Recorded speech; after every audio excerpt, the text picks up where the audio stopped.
Hello friends, வணக்கம். Welcome to my YouTube channel. இன்றைக்கி நம்ம வந்து எக் ஒரு டிஃப்ரெண்ட்டாக பண்ணி கொடுத்தோன்னா குழந்தைங்களுக்கெல்லாம் ரொம்ப பிடிக்கும் இல்லையா? அதனால நான் வந்து ஒரு டிஃப்ரெண்ட் ஸ்டைலில் எக் பண்ண போகிறேன், எக் ஆம்லேட். அதுக்கு வந்து சாப்டு ஆனியன், ஒரு பெரிய ஆனியன் எடுத்துக்கோங்க. இப்போ 2 எக்குக்கு ஒரு ஆனியன், கொத்தமல்லி, இஞ்சி, இது சில்லி ஃப்ளேக், அப்புறம் கருவேப்பிலை, இது எல்லாத்தையுமே சாப் பண்ணி போட்டுக்கோங்க. அதுக்கப்புறம் ஒரு 1/4 டீஸ்பூன் உப்பு,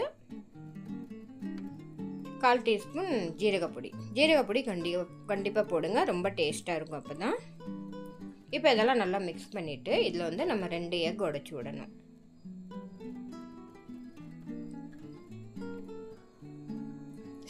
எக் விழுந்துருச்சு கையில். இப்போ 2 எக்கு இதில் உடைச்சி விட்டு இதை நல்லா பீட் பண்ணிக்கோங்க.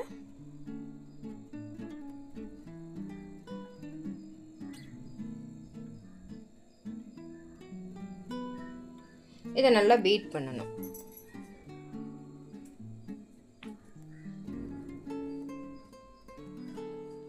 இப்போ வந்து ஒரு ஆனியனை நம்ம முழுசாக தோல் உரித்து அதை இந்த மாதிரி கட் பண்ணணும். கட் பண்ணி இதை ரிங்காக கட் பண்ணி எடுக்கணும்.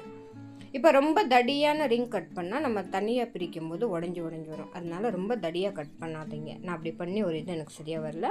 இந்த மாதிரி ஒரு 1/2 இன்ச்சுக்கு பண்ணால் போதும். இப்போ இதை நம்ம தனித்தனியாக பிரித்து ரிங் ஆக்கிக்கலாம்.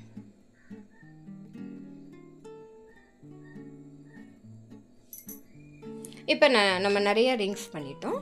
இப்போ வந்து நம்ம இதெல்லாத்தையும் நம்ம ஒரு தோசைக்கல்லில் கொஞ்சமாக எண்ணெயை தடவிட்டு இப்போ இந்த ரிங்கை அதில் அடுக்கிடணும்.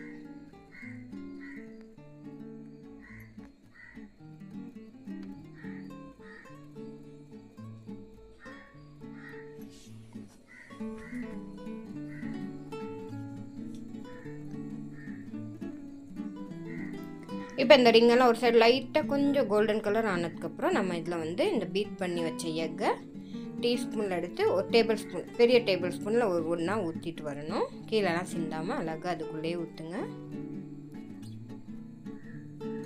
இப்போ சின்ன ரிங்ஸில் 1/2 டேபிள் ஸ்பூன் விடலாம், இல்லாட்டி வெளியில் வந்து ஒரு ஷேப் மாறிடும். இதில் நீங்கள் கேரட்டு, பீன்ஸு, அப்புறம் கேபேஜ் இதெல்லாம் கூட ஆட் பண்ணலாம். இப்போ வெஜிடேபிள் சாப்பிட்றாத குழந்தைங்களுக்கு நீங்கள் இந்த மாதிரி ஆட் பண்ணி கொடுத்தீங்கன்னா அது இன்ட்ரெஸ்ட்டாக சாப்பிட்ருவாங்க. இப்போ எல்லாத்தையும் நம்ம ஊற்றிட்டோம். இதுக்கப்புறம் கொஞ்சமாக ஆயில் இது மேலே விடணும். இதுக்கு மேலே நம்ம சில்லி ஃப்ளேக்கை கொஞ்சோண்டு எப்படி தூவிட்டுக்கலாம். கொஞ்சம் கலர்ஃபுல்க்காக கேரட் துருவி கூட போடலாம், ரொம்ப நல்லாயிருக்கும். இப்போ இதில் எண்ணெயின் மேலே கொஞ்சோண்டு எண்ணெய் ஊற்றிட்டு இதை திருப்பி விட்டுடலாம். ஒரு 2-3 செகண்டுக்கு இதை விட்டுருங்க, அப்படியே ஸ்லோ ஃப்ளேம்லேயே விட்டுருங்க இந்த மாதிரி. இப்போ இதை திருப்பி விடலாம். திருப்பி விடும்போது கொஞ்சம் கேர்ஃபுல்லாக திருப்பி விடுங்க, எக்கெல்லாம் ஸ்ப்ரெட் ஆகும். இப்போ எக்கு வெஜிடபிளாக சாப்பிடாத குழந்தைங்களுக்கு நீங்கள் இந்த மாதிரி பண்ணி கொடுங்க, டிஃப்ரெண்ட்டாக இருக்கு இல்லையா, சாப்பிட்ருவாங்க. இதுக்குள்ளே நீங்கள் கேபேஜ், கேரட், பீன்ஸ், கேப்சிகம் இதெல்லாம் ஆட் பண்ணி கொடுக்கலாம், ரொம்ப நல்லாயிருக்கும். இதுக்கப்புறம் மறுபடியும் கொஞ்சம் எண்ணெயை இதில் ஊற்றிட்டு அதை ஒரு 1/2 மினிட் விட்டுருங்க. அதுக்கப்புறம் மறுபடியும் திருப்பிட்டு இதை நம்ம சாப்பிட்றதுக்கு ரெடி ஆகிடும். அவ்வளோதான், இது நல்லா வெந்துருச்சு. இப்போ இதை நம்ம சர்வ் பண்ணுற விதத்தில் குழந்தைங்க சாப்பிடுவாங்க. எவ்வளோ நம்ம டெக்கரேட்டிவாக கொடுத்தா ரொம்ப இன்ட்ரெஸ்ட்டாக சாப்பிடுவாங்க. யாராக இருந்தாலும், குழந்தையாக இருக்கட்டும் பெரியவங்களாக இருக்கட்டும், நம்ம சர்விங் பண்ணி நல்லா கொடுத்தோம்னா நல்லா சாப்பிடுவாங்க இன்ட்ரெஸ்ட்டாக. அது மாதிரி இது ரொம்ப டேஸ்டியாகவும் இருக்கும்.